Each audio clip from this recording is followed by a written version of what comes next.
Right, go for it. Hey, Harry. Just kind of evaluate yourself through these first two games as a starter, and just how much did the amount of reps you were able to get last year because of the amount of blowouts maybe kind of speed Yeah, up your development, if any. yeah, those were the reps last year. I think essential to being able to contribute this year. Mm. And what was really fun was just being able to also progress between week 1 and week 2, and of course having the company of um, Josh, Wyatt, Thayer, and Nick is fantastic company to keep, and they help me progress. And of course, our unit is filled with great guys that encourage progress. But definitely, like the reps I got last year were so helpful in just kind of getting used to tempo. Of course, it was later in the game when we had leads, but it was very essential to be able to kind of understand how a game functions at Ohio State versus in high school. And just a quick follow-up. Are you still taking second team reps at center at all? Yeah, so I in regards to practice, I usually practice at just left guard. Okay. But we have a great, like, again, our underclassmen this year as well are fantastic. And, but I snap often just so I'm always ready and reserved if anything happens. But of course, between center and guard, it's a quick switch. Of course, there's a little bit of a learning curve between, but it's always capable to do both. Thanks. All righty, next up we'll go to Joey Kaufman from the Columbus Dispatch. Joey. Harry, how did you, when you were making the switch to guard, who did you kind of lean on for advice, and who helped you kind of the most the transition? Yeah, I would say while at Ohio State, Wyatt Davis. Wyatt was an immense help and sort of a guy to lean on during the off season in regards to technical questions and sort of understanding the game from that position, but also watching Jonah Jackson for a full year. There's possibly no better person to watch than Jonah as well, because he was so incredible, great leader, great dude. He's doing fantastic at Detroit now. So there was no two better guys to learn from than Jonah and Wyatt. And so I was really grateful and thankful for that. All right, next we'll go to Austin Ward from Letterman Row. Austin. Harry, you said you got better from week 1 to week 2. We know you graded a champion this week. Where did you see that improvement? I think it's funny because I was talking with Coach Wilson after the game, and he was asking how I thought I played, and I said, really playing against Penn State, it was kind of like the first time I felt like I was playing football rather than like doing assignments or thinking too much. It felt like I was playing football, and that lets you loosen up and make plays. And of course, for me, sometimes it's easy to get in your head, and it's easy to lose yourself in situations, scenarios, predictions, estimations, and instead of just playing football. And when it comes down to it, football just comes down to hit a guy, try not to get hit too hard yourself, and keep your composure, and don't complicate it too much, just play ball. And so I think that was kind of it.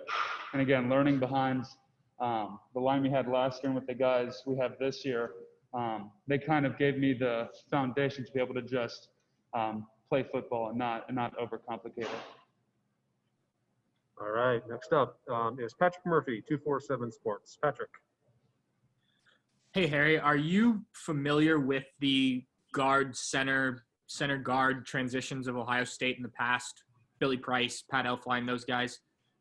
Yeah, those guys, so in coming here, it was especially advertised to me, center, but of course understanding how Billy operated, how Josh operated, how Pat, Michael Jordan, all those guys were sort of operating throughout the interior. And so that was something that I was well prepared for, and I understood. And of course, it's just an opportunity to be able to play football with good dudes, regardless of position. So, yeah, but I was definitely aware of the guys before me and their sort of route. All righty, we'll go next to Andy Anders from Press Pros. Andy. Yes, you've talked a little bit already about how you improved week 1 to week 2, but looking at the line as a whole, it seemed like you guys were able to get a little more movement off the ball in the running game against Penn State. Can you talk about how you guys as a unit have gelled from week 1 to week 2, knocking that rust off? Absolutely. Well, I think that's what it comes down to is reps. And Coach Day talked about how, you don't really know what sort of team you have until you have that first game. And of course for us, It was a first game against a great opponent where we were directly into conference. And so I know for me especially, and I don't want to speak for the other guys, but for me especially significantly playing this time rather than just coming in the fourth quarter, I had to really get my sort of sea legs. And so I think that was just sort of like the natural progression and just building confidence, building sort of you're getting your feet in the ground and being able to work with that. I just think that naturally happened between week 1 and week 2. We'll go next to Dan Hope from 11 Warriors. Dan. Hey, Harry, I wanted to ask you seemed like you had a lot of fun this off season with playing music and doing stuff on social media. Just kind of what inspired you to do all of that?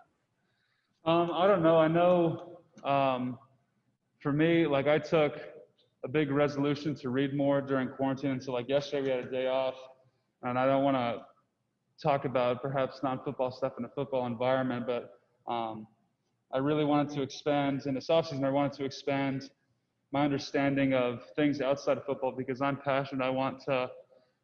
I have various dreams of, owning a bookstore, sailing across the Atlantic Ocean, doing stuff and traveling.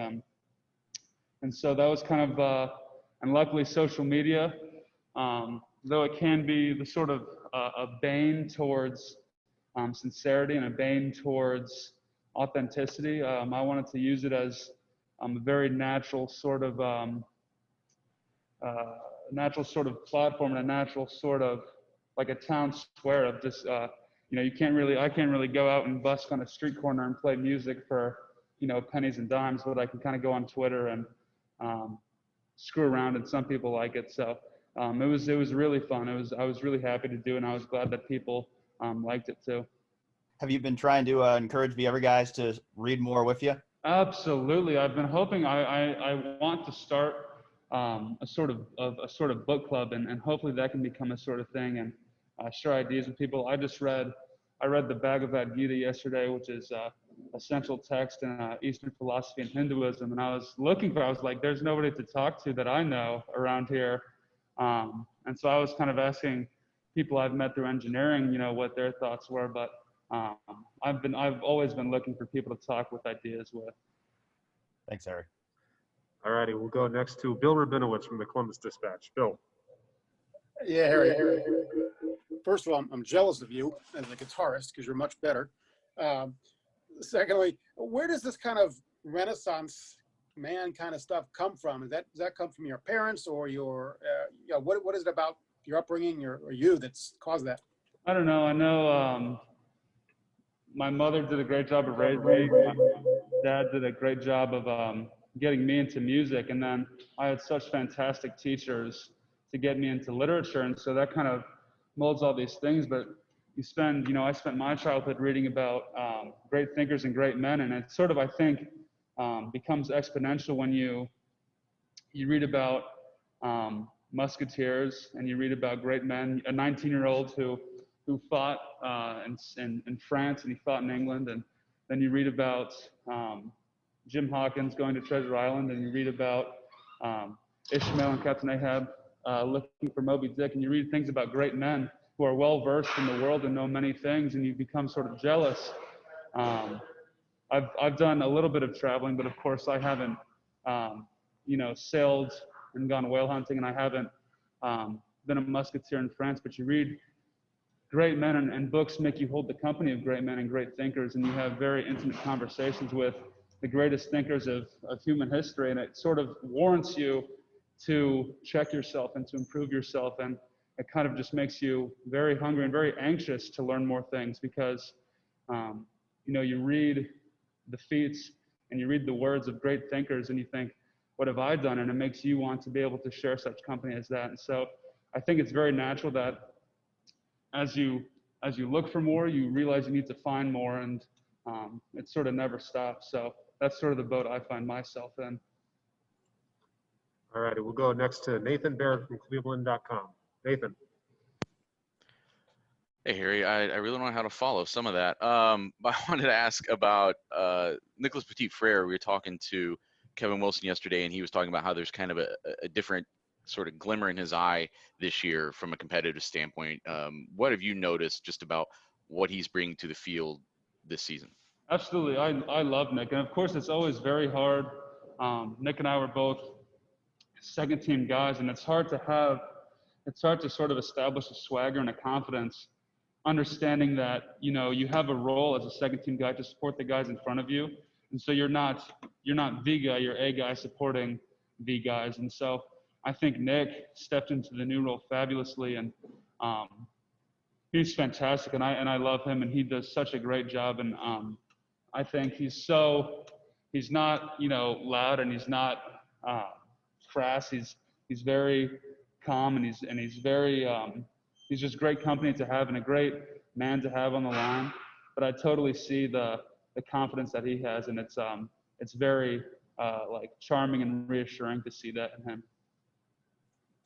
All right, we'll go next to Tim May from Letterman Row. Tim.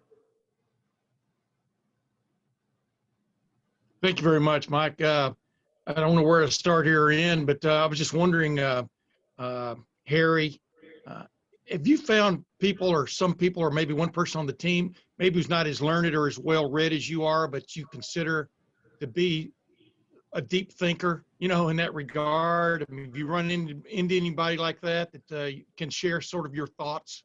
I think strongly. Tommy Eichenberg went with me to Nicaragua this year. And we shared some, and of course you were in Nicaragua when the spring season was getting canceled. Ohio State was getting moved to online. Airports were possibly closing. And so we were down there, and we shared some very intimate moments. But to see him, and Tommy as well, is an incredibly quiet dude.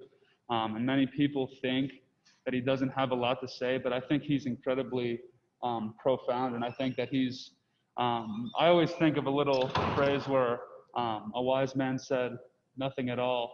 And, you know, a fool is remembered for what he says, a wise man for what he does not say. And I think Tommy is full of no words that mean very much. And I think that his character, and I just think he's a profound character, and one of my greatest friends that I can always lean on. And you feel like you're well situated to take advantage of the name, image, and likeness thing if it ever comes about with NCAA possibly next year? I hope so. I hope I can get sponsored by Half Price Books or something, or some sort of something like that. That'd be nice. Yeah. Thanks, man. All right, and the last questioner for Harry will be Tony Gerdeman from Buckeye Scoop. Tony. Harry, you talked, it sounds like the second game things have slowed down for you. Were you surprised at maybe how fast things were in that first game? Yeah, absolutely. I was like, and again, it's so different because it's even just on game day itself. Last year, it's like you do the warm up, and then you go on the sideline, and the game unfolds before you, and you know, the starters loosen up the defense, and you know, they work through all the tough stuff, and then you can come in later and sort of relieve everybody. But it's very different to go in when it's the first game of a season that potentially wasn't going to happen, lots of energy, and this is your first sort of rodeo. And so it was very different, but luckily, again, surrounded by great guys, you sort of feel yourself naturally having to keep up the pace. And again, naturally, I think just with more reps, you build more confidence. And but definitely, it was my first experience really starting a collegiate game, and so it was something that I had to learn and learn quickly, naturally in such an environment. But definitely, it was a very new experience, but very grateful to have it. Thank you. Well, Harry, I think I speak for everyone when we say we could talk to you all day, but we really appreciate your time. Thank you. Thank you.